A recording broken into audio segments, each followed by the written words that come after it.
got these 2 letters in my mailbox, and one of them was this notice of outstanding warrant, trial court, Massachusetts District Court Department, Commonwealth versus David Mabarty, and the case known as David M. Mabarty in all capital letters. License suspended, operating MV with subsequent offense. I mean, this is a notice of warrant, but this is not the warrant. You know. Okay. So who issued the warrant? There's an initials of a clerk magistrate on here, but just an MK, and there's nobody's name and no signature. So I don't know. So, but it issued from, you've got the courthouse, and that's all you've got?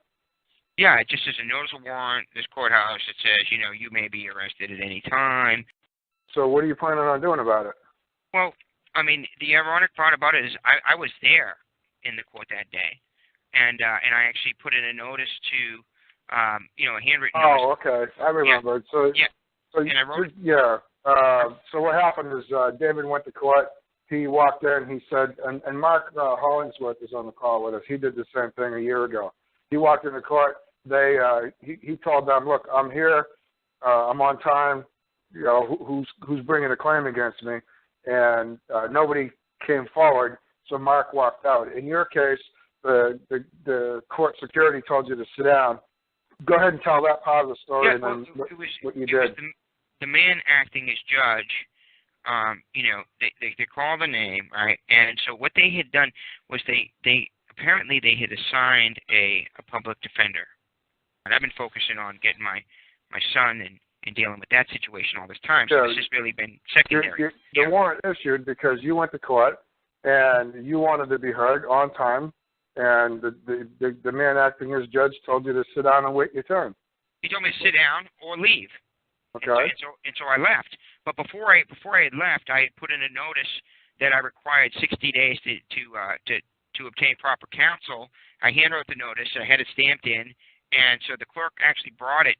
The woman acting as clerk filed it into the case and brought it up to the judge. I watched her do it, and then when they called the name, I said, "I'm here for that matter." They said, "Sit down until your lawyer shows up."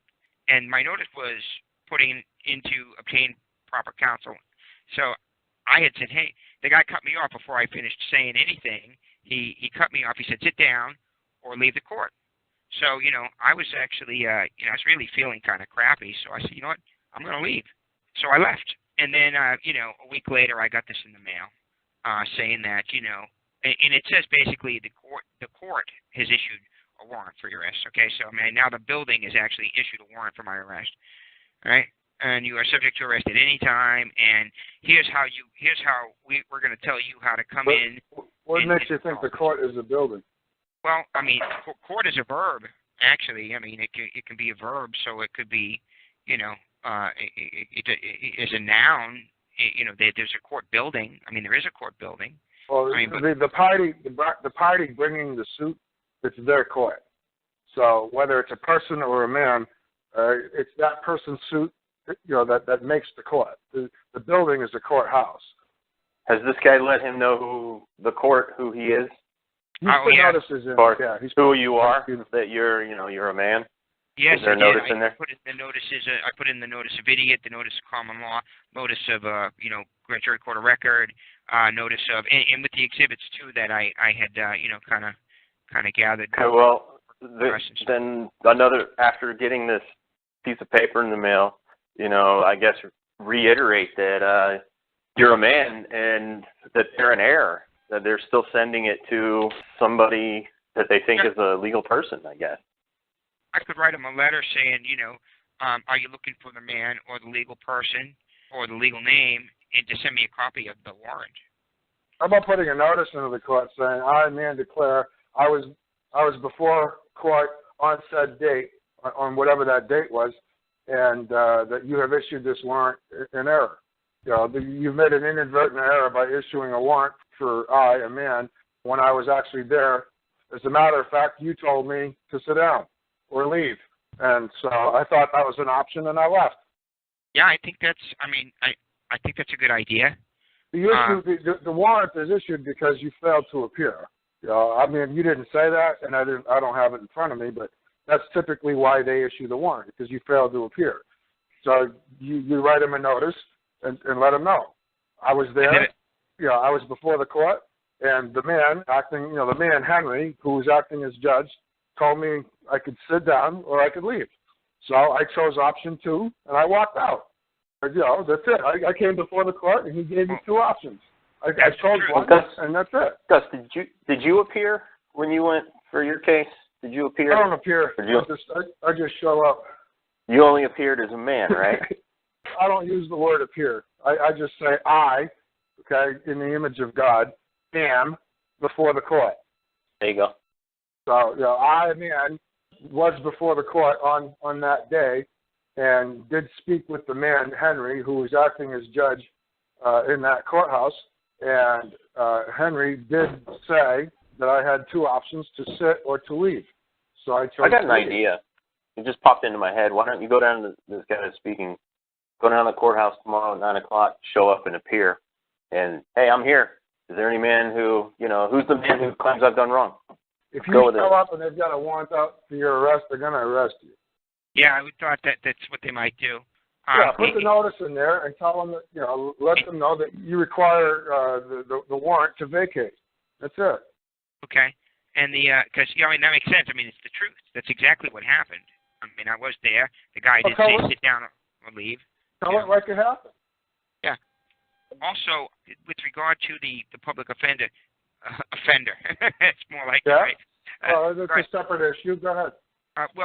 They did this now to me twice.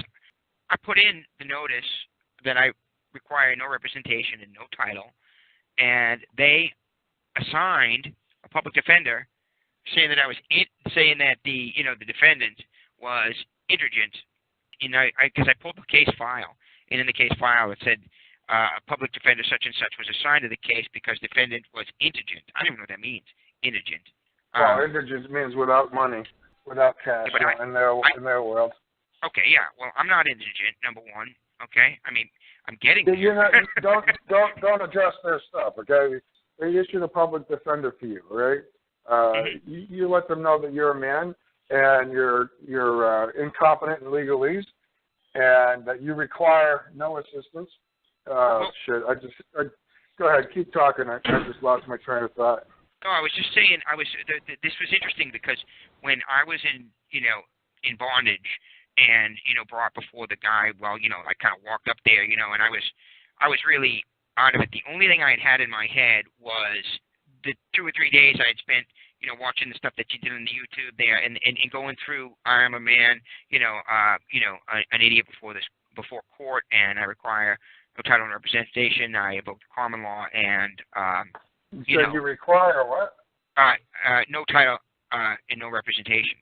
All right, so you rephrase that to say, I, man, am before court without title and without representation, an idiot to legalese and to the customs of a legal society, and I am before the said court to settle any controversy with my fellow man.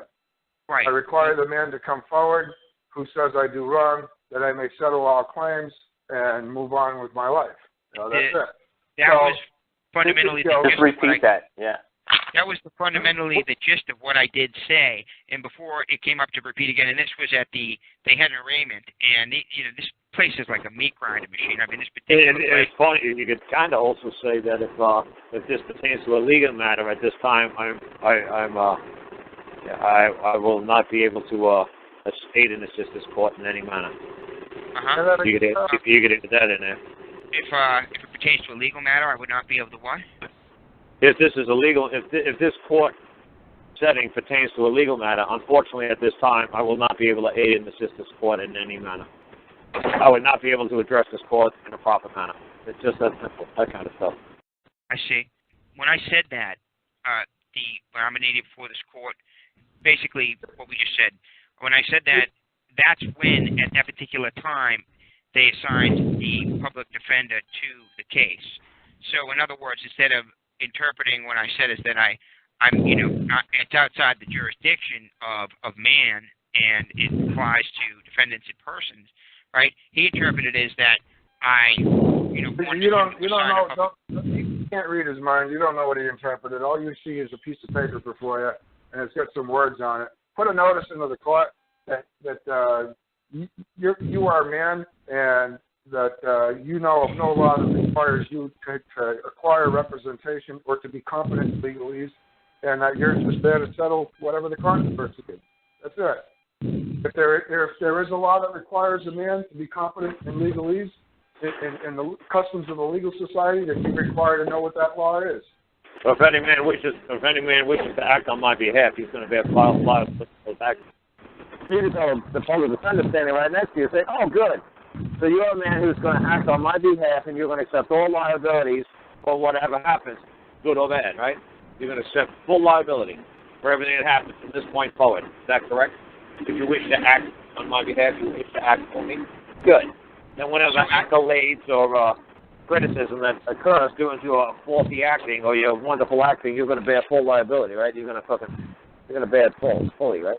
Good or bad, you're going to bear all liability, correct? So any man or woman who wishes to act on my behalf will bear full liability. Oh, yeah. That makes sense because I didn't ask for anybody to act on my behalf, and I don't want anybody to act on my behalf. Of course it makes sense. It makes sense.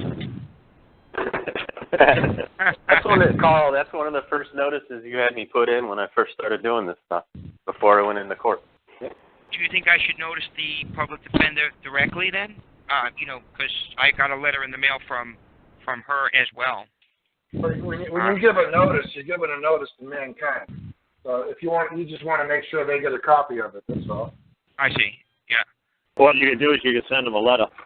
Yeah, I mean, I just want to, because I got a letter from her, which I just got. I actually haven't even opened it.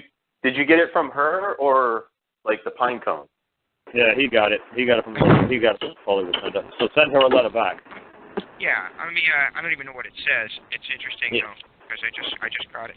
Let's see what she. So right after the notice, put a cover letter together. Send it to her.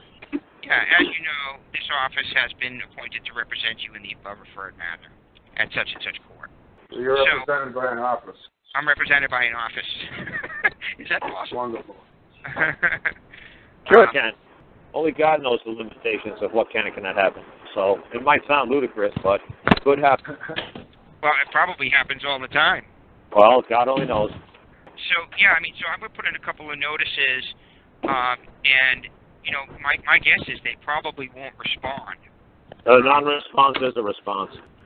Yeah, I guess it is. It's like free will, okay? You got the will to choose to do one thing or another, and if you decide not to choose, you've still made a choice. Uh-huh. So it's like saying... And 100% of what get you in trouble in your life is because you failed to do something. Because you failed to do something is why you're in trouble, not because what you did is what you failed to do.